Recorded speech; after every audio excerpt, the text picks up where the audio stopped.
Hello disc golfers, Joe here with Joe's Disc Golf, and today I'm talking about the Raketen, R-A-K-E-T-E-N, Lat64. I don't know how to say this, I'm sorry.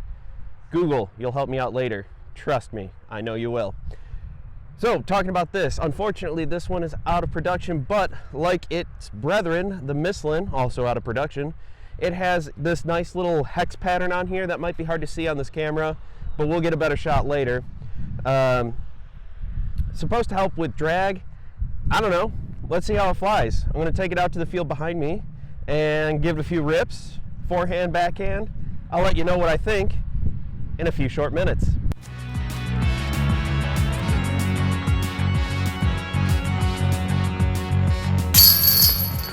Raketen, Swedish for the rocket. That is this disc right here. Raketen. Did I say that right? Hang on, let me get that with Google Translate. Raketen. Raketen. Racket. Raketen. Raket. Raketen. The rocket. The rocket. Raketen. Ha! Nailed it. Raketen. Raketen. Raketen. Swedish for the rocket. I can say that. The rocket. Right here. Right now. The rocket.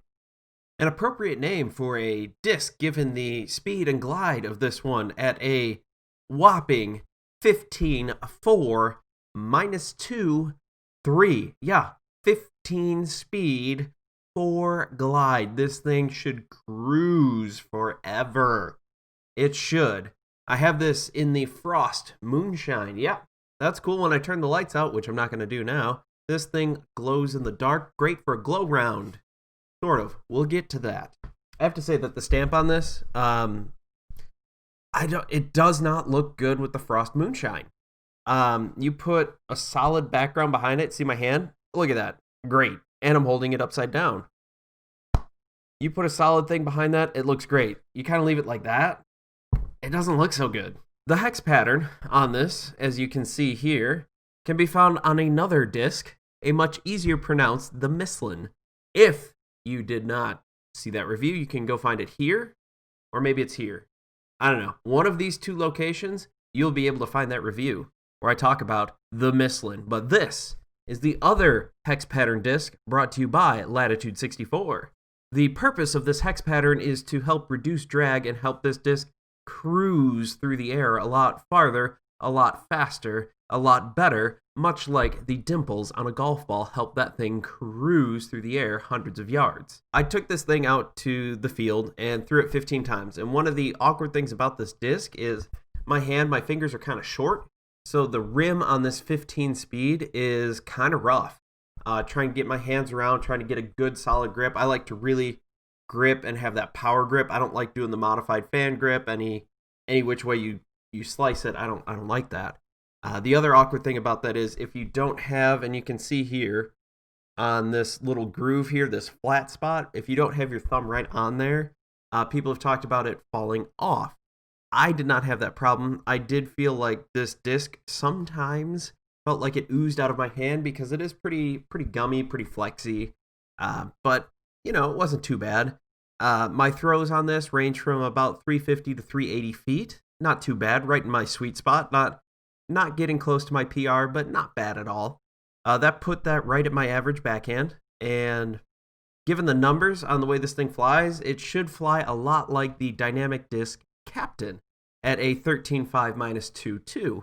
The speed and the glide weren't exactly the same, but I think those would be close enough. You'd be able to discount the slightly more glide for the less speed and so on and so forth. There was only one time that I was able to get this disc to fly like the numbers say it should. Otherwise, it was a fairly stable to overstable disc. This should be a pretty understable disc. The only time I was able to get my arm fast enough to do that was when I was throwing into about a 10-mile-an-hour headwind. That was the only time where this thing flew and immediately turned over and rolled. With a 5-mile-an-hour, roughly, tailwind, when I was throwing this on my backhand, I did not have that issue.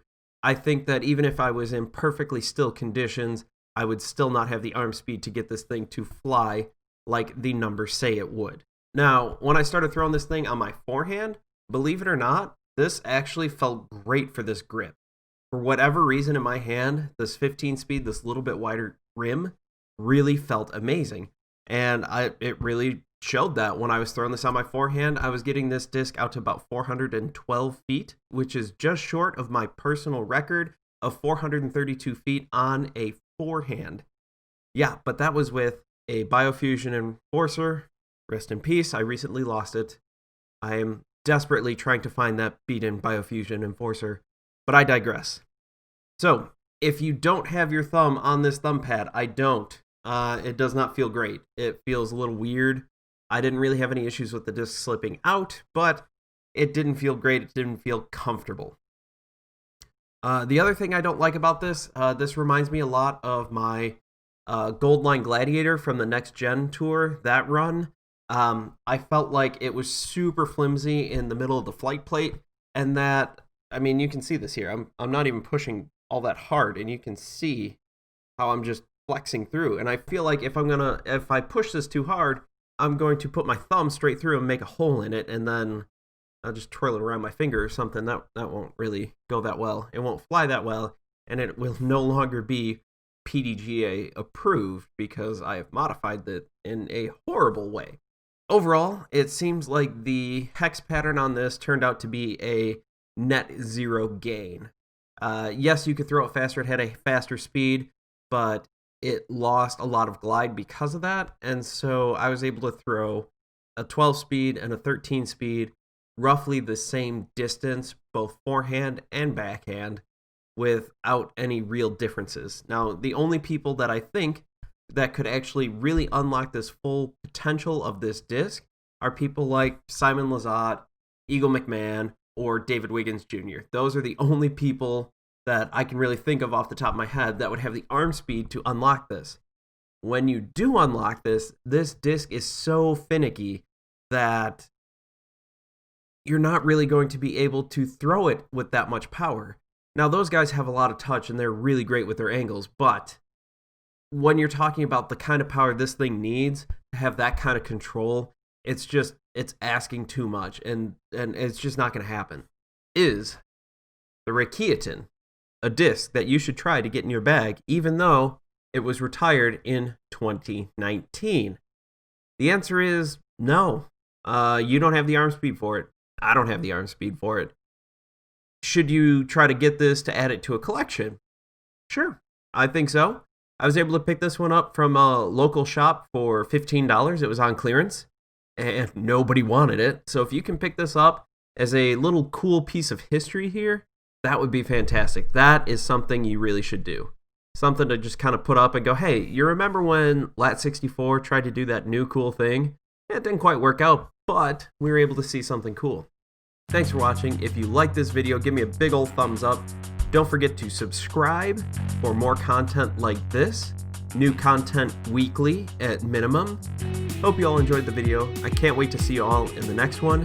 Don't forget to follow me on social media, on Twitter and on Instagram at Joe's Disc Golf. Thanks for watching.